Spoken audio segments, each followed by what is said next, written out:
श्री शिवाय नमस्तुभ्यं। महाराज, आप सभी लोग जानते हैं कि 21 सितंबर 2025 को सर्वपितृ मोक्ष अमावस्या है और इस दिन सभी लोग एक चावल की कटोरी वाला उपाय करते हैं। जिन लोगों ने भी पिछले साल इस उपाय को किया था, आज उन लोगों के पास किसी चीज की कमी नहीं है। इसलिए आप सभी लोगों को इस बार ये चावल की कटोरी वाला उपाय वापस से करना है।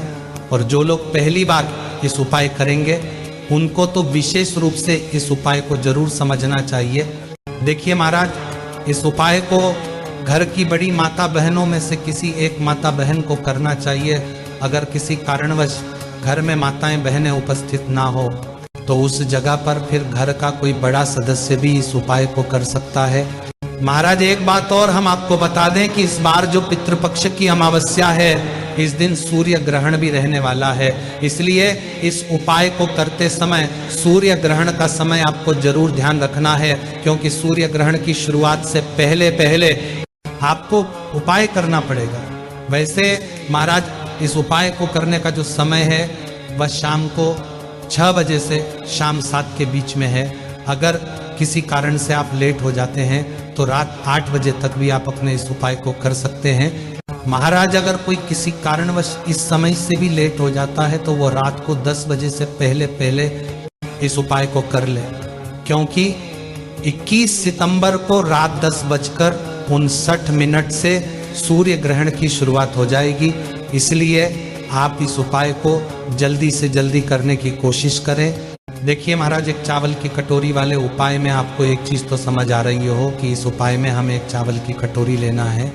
तो घर की बड़ी माता बहनों में से कोई भी एक माता बहन शाम को 6 बजे के बाद पितृ अमावस्या के दिन अपने घर के रसोई घर में से खाली कटोरी ले। उसके बाद उसमें अपने ही घर के रसोई घर से चावल भर लें।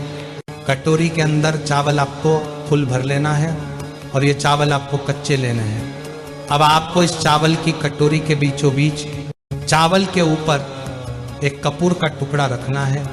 यहाँ पर कई सारी माताएं बहनें ये प्रश्न करती है कि ये कपूर का टुकड़ा कौन सा होना चाहिए। तो देखिए, बाजार में आपको 2 तरह का कपूर मिलता है, पहला टुकड़े वाला और दूसरा गोली वाला। तो जो कपूर आपको मिल जाए वो लेना है, पर जो भी कपूर हो वो असली होना चाहिए। महाराज, अब अगर आपने कपूर का टुकड़ा लिया है तो मीडियम साइज का कपूर का टुकड़ा तोड़कर चावल के बीचों बीच रख दो, या कपूर की गोलियां ली है तो 3-4 गोलियां कपूर की लेकर चावल के बीचों बीच रख दो। अब आपको इस चावल की कटोरी को शाम को 6 बजे से 7 बजे के या रात 10 बजे के पहले पहले अपने घर के दरवाजे पर रखनी है। ये चावल की कटोरी आपको अपने घर के मेन गेट, जहां से आप अंदर बाहर जाते हैं, उस जगह पर या तो चौखट पर रख सकते हैं या दीवार पर भी ये कटोरी को रख सकते हैं। इस कटोरी को आपको अपने घर के दरवाजे पर थोड़ा सा बाहर की साइड करके रखना है। महाराज, अब चाहे आप चौखट पर रखें या दीवार पर, ध्यान आपको ये बात रखना है कि ये चावल की कटोरी पूरी अमावस्या की रात आपके घर के मेन गेट पर रखी रहेगी। इसलिए आप इस हिसाब से ही इस चावल की कटोरी को दरवाजे पर रखिएगा कि कोई भी जानवर जैसे कि गाय, कुत्ता या बिल्ली आपकी इस चावल की कटोरी को नुकसान न पहुंच पाए।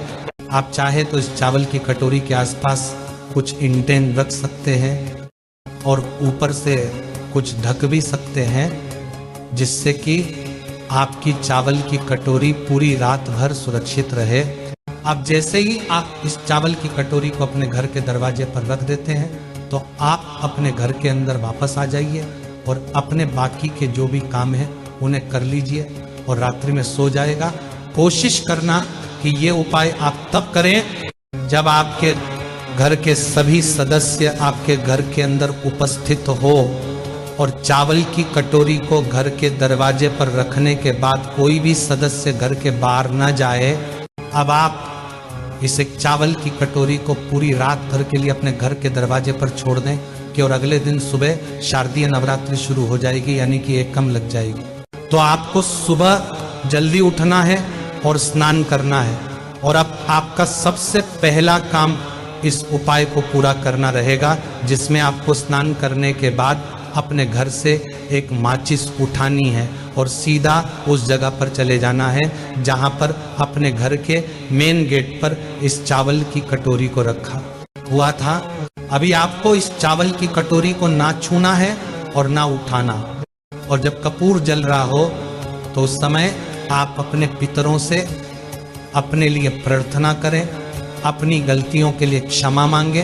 अब जैसे ही आपका वह कपूर अपने आप जलकर बुझ जाए, उसके बाद में अब आप अपनी चावल की कटोरी को अपने पितरों का स्मरण करते हुए उठा ले और अपने घर से बाहर निकल जाए। और घर से बाहर निकालने के बाद आपके घर के आसपास कोई भी एक ऐसा जो बड़ा पेड़ हो, उस पेड़ के नीचे आपको ये चावल की कटोरी के चावल डालकर आ जाने हैं, जहां पर पक्षी इन चावल के दोनों को चुग लें और खा ले। उस समय भी आप अपने पितरों से प्रार्थना कर ले और अपनी मनोकामना भी आप बोल सकते हैं। और चावल वहां पर डालकर कटोरी को अपने साथ अपने घर लेकर आ जाए। महाराज, अब आपका ये एक चावल की कटोरी वाला उपाय पूरा हो जाता है। देखिए महाराज, ये जो उपाय है ये शारदीय नवरात्रि के पहले जो पितृ की अमावस्या पड़ती है उसी दिन किया जाता है। इसलिए